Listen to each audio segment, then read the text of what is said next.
प्रभूचा गौरव असो आत्ता आणि सदा सर्वदा. आत्ता आणि सदा सर्वदा प्रभूचा गौरव असो.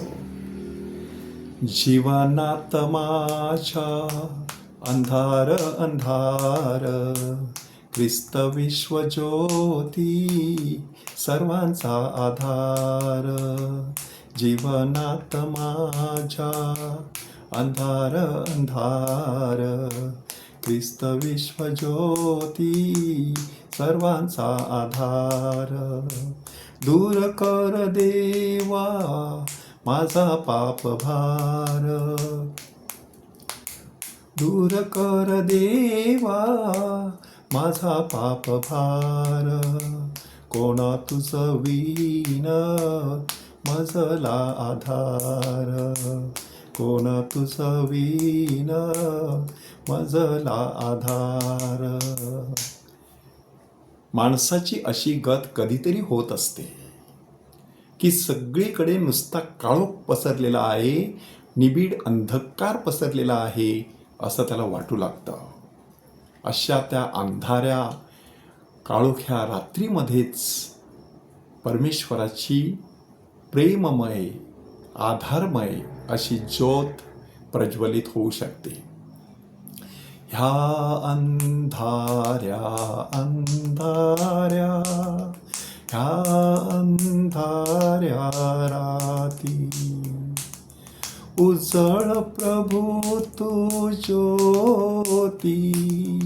ह्या अंधाऱ्या राती. अशा प्रकारे परमेश्वराची आळवणी करायची असते. पहिल्या वाचनामध्ये एलिया संदेष्टा ह्याच्याही जीवनात असाच काळोख पसरलेला. त्याच्या लक्षात आलं होतं की आपल्या सोबतीचे सगळे संदेष्टे ठार करण्यात आलेले आहेत. आपल्या परमेश्वराच्या वेद्या उद्ध्वस्त करण्यात आलेल्या आहेत. आपलेच लोक आपल्या पाठीस लागलेले आहेत. राणीसुद्धा त्याचा मुर्दा पाडण्यासाठी तयार झालेली आहे.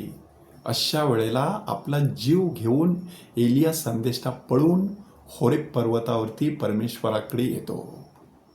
त्या अंधाऱ्या गुहेमध्ये त्याला परमेश्वर रूपी ज्योती दिसते.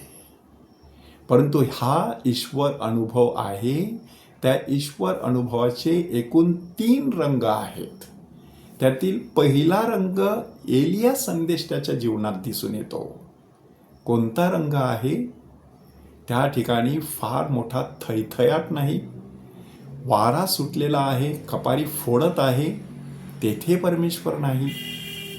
अग्नी दिसत आहे, तेथे परमेश्वर नाही. भूमिकंप आहे, तेथेही परमेश्वर नाही. परंतु शांत मंद अशा वाणीमध्ये परमेश्वर आहे. ती परमेश्वराची ज्योत मंदपणे आपल्या हृदयाच्या गुहेमध्ये तेवत असते.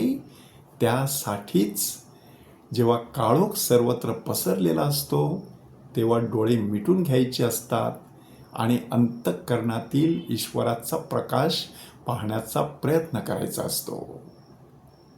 त्याचा दुसरा रंग आहे आपला आतला आवाज. म्हणून संत पॉल दुसऱ्या वाचनामध्ये आपल्याला सांगत आहे की मी जे तुम्हाला सांगत आहे त्याच्यामध्ये कुठलाच बेबनाव नाही. मी माझ्या सत्सद विवेक बुद्धीला स्मरून सर्व सांगत आहे. पवित्र आत्म्याने मला जे प्रकट केलेलं आहे ते मी तुमच्या समोर सादर करत आहे. ईश्वराचा प्रकाश कुठे असतो? आपल्या आतल्या आवाजामध्ये. म्हणून तो प्रकाश जर असेल तर बाहेरच्या अंधाराची माणसाला कधीच भीती वाटत नाही. त्याचा आता तिसरा रंग आहे पेत्राच्या जीवनामध्ये. काय नक्की झालेलं आहे? रात्रीची वेळ, सगळीकडे निबिड अंधकार आणि कोणीतरी पाण्यावरून चालत येत आहे. साहजिकच मनामध्ये पहिलाच प्रश्न कोणता येतो? त्या भर समुद्रात कोण चालत येणार? एखादं भूत असेल. शिष्य घाबरले. परंतु येशूने 3 महत्त्वाची वाक्य सांगितली.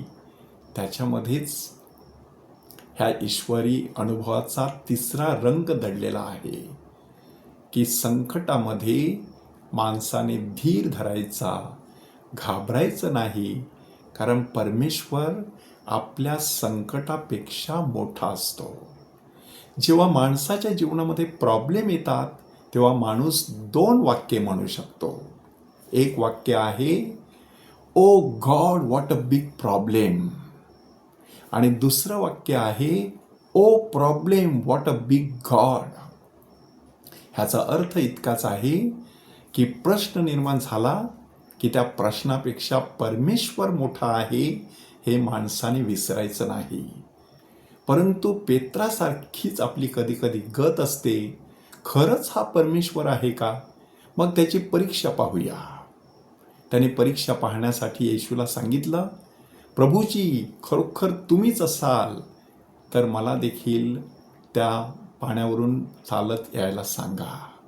आणि त्याने सांगितलं, परंतु ताबडतोब नजर हटी, दुर्घटना घटी. तशी पेत्राची गत झाली. येशूवरून त्याची नजर हटली आणि वादळ वाऱ्यावरती स्थिरावली आणि तो बुडू लागला. ईश्वरी अनुभवाचा रंग आपल्याला का दिसत नाही?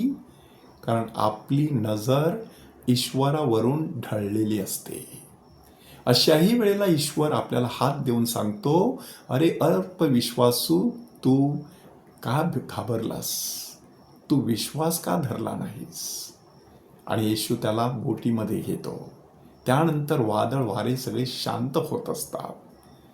परमेश्वराचा अनुभव घेण्यासाठी एलियासारखं गुहेमध्ये जावं लागतं.